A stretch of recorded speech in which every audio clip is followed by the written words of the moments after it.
शीतला माता एक प्रसिद्ध हिंदू देवी हैं। इनका प्राचीन काल से ही बहुत अधिक महात्म्य रहा है। स्कंद पुराण में शीतला देवी का वाहन गर्दभ बताया गया है। चैत्र माह के कृष्ण पक्ष की सप्तमी अष्टमी को शीतला माता का पर्व मनाया जाता है। शीतला सप्तमी को भोजन बनाकर रखा जाता है और दूसरे दिन उसी भोजन को ही खाया जाता है। इस दौरान विशेष प्रकार का भोजन बनाया जाता है। कहते हैं कि इस देवी की पूजा से चेचक का रोग ठीक हो जाता है। आइए जानते हैं कि कौन है शीतला माता। स्कंद पुराण के अनुसार देवी शीतला के हाथों में कलश, सूप, झाड़ू तथा नीम के पत्ते धारण करती हैं। इन्हें चेचक आदि कई रोगों की देवी बताया गया है तथा गर्दभ की सवारी पर अभय मुद्रा में विराजमान है।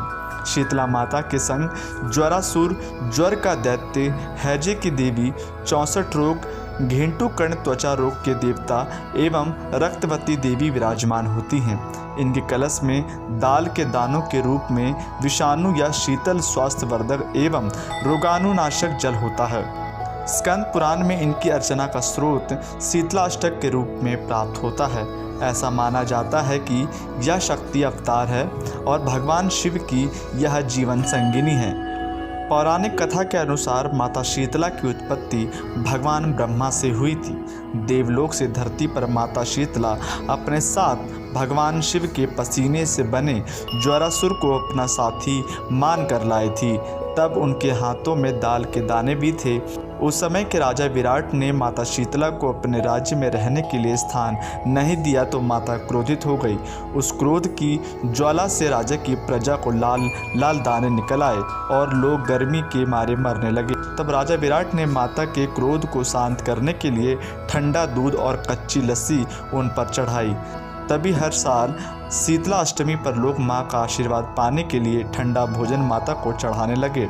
स्कंद पुराण में इनकी अर्चना स्रोत को शीतलाष्टक के नाम से व्यक्त किया गया है।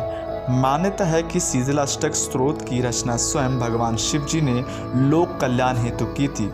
इस पूजन में शुद्धता का पूर्ण ध्यान रखा जाता है। इस विशिष्ट उपासना में शीतलाष्टमी के एक दिन पूर्ण देवी को भोग लगाने के लिए बासी खाने का भोग बसौड़ा उपयोग में लाया जाता है। इसके लेकर एक प्राचीन कथा भी काफ़ी विख्यात है। बहुत प्राचीन समय की बात है। भारत के किसी गांव में एक बुढ़िया माई रहती थी। वह हर शीतलाष्टमी के दिन शीतला माता को ठंडे पकवानों का भोग लगाती थी। भोग लगाने के बाद ही वह प्रसाद ग्रहण करती थी। गांव में और कोई व्यक्ति शीतला माता का पूजन नहीं करता था। एक दिन गांव में आग लग गई। काफ़ी देर बाद जब आग शांत हुई तो लोगों ने देखा सबके घर जल गए, लेकिन बुढ़िया माई का घर सुरक्षित है। यह देखकर सब लोग उसके घर गए और पूछने लगे, माई ये चमत्कार कैसा हुआ? सबके घर जल गए लेकिन तुम्हारा घर कैसे सुरक्षित बच गया? बुढ़िया माई बोली, मैं बासोड़ा के दिन शीतला माता को ठंडे पकवानों का भोग लगाती हूँ और उसके बाद ही भोजन ग्रहण करती हूँ। माता के प्रताप से ही मेरा घर सुरक्षित बच गया है। गांव के लोग शीतला माता की यह अद्भुत कृपा देखकर चकित रह गए। बुढ़िया माई ने उन्हें बताया कि हर साल शीतलाष्टमी के दिन माँ शीतला का विधिवत पूजन करना चाहिए। उन्हें ठंडे पकवानों का भोग लगाना चाहिए और पूजन के बाद प्रसाद ग्रहण करना चाहिए। पूरी बात सुनकर लोगों ने भी यह निश्चय किया कि वे हर शीतलाष्टमी पर मां शीतला का पूजन करेंगे। उन्हें ठंडे पकवानों का भोग लगाकर प्रसाद ग्रहण करेंगे। इस कथा का मर्म भी बहुत गहरा है। भारत की जलवायु और ख़ास तौर से राजस्थान की जलवायु गर्म है।